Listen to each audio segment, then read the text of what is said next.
សម្រាប់បងប្អូនដែលចង់ជោគជ័យខ្លាយខ្លួនជាមន្ត្រីរាជការចូលទស្សនាវីដេអូនេះពីដើមដល់ចប់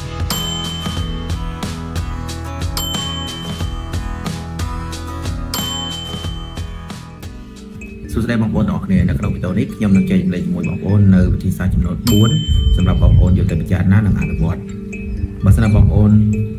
ចង់ខ្លាយខ្លួនជាមន្ត្រីរាជការបងប្អូនអាចពិចារណានៅចំណុចទាំង4របស់ខ្ញុំដែលខ្ញុំបានអនុវត្តកន្លងមកឲ្យជោគជ័យចំណុចទាំង4នោះមានដូចជាទី1បងប្អូនត្រូវចំណាយពេលមួយថ្ងៃ30នាទីដើម្បីស្រាវជ្រាវអានសៀវភៅ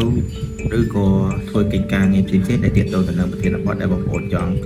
ជោគជ័យឧទាហរណ៍ថាបងប្អូនចង់ខ្លាយខ្លួនជាមន្ត្រី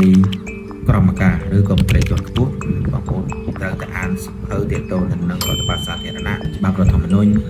ឬក៏អ្វីដែលទាក់ទងទៅនឹងមន្ត្រីរាជការអញ្ចឹងក្នុងរយៈពេល1ថ្ងៃ30នាទីបងប្អូនត្រូវតែអានជាប្រចាំចំណុចទី2បងប្អូនត្រូវតែកត់ត្រាពេលដែលបងប្អូនអានជាមិនអត់ទេបងប្អូនប្រកាសជាបានជួបនៅអ្វីដែលថ្មីកាលណាបងប្អូនជួបនៅរបស់ថ្មីបងប្អូនត្រូវតែកត់ត្រាជាប្រចាំបងប្អូនគួរតែមានសៀវភៅសរសេរមួយដើម្បីកត់ត្រានៅអ្វីដែលបងប្អូនបានជួបហើយពាក្យចិត្តរបស់បងប្អូនគិតថាវាជារបស់ថ្មីឬក៏វាជារបស់ដែលបងប្អូនគិតថាមានប្រយោជន៍សម្រាប់បងប្អូនគួរតែកត់ត្រាឲ្យបាននៅក្នុងសៀវភៅបងប្អូន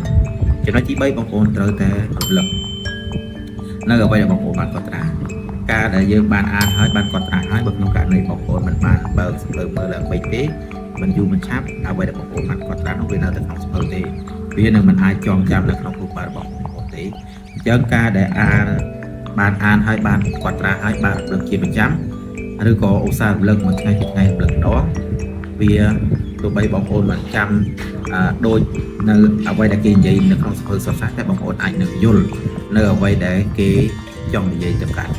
ចំណុចទី4គឺបងប្អូនត្រូវតែស្ដាប់ឬក៏មើលនៅអ្វីដែលមិត្តភ័ក្តិឬក៏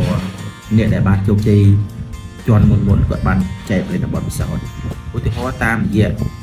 ការចែកលេខបទពិសោធន៍នៅតាម YouTube Facebook Telegram អីផ្សេងៗ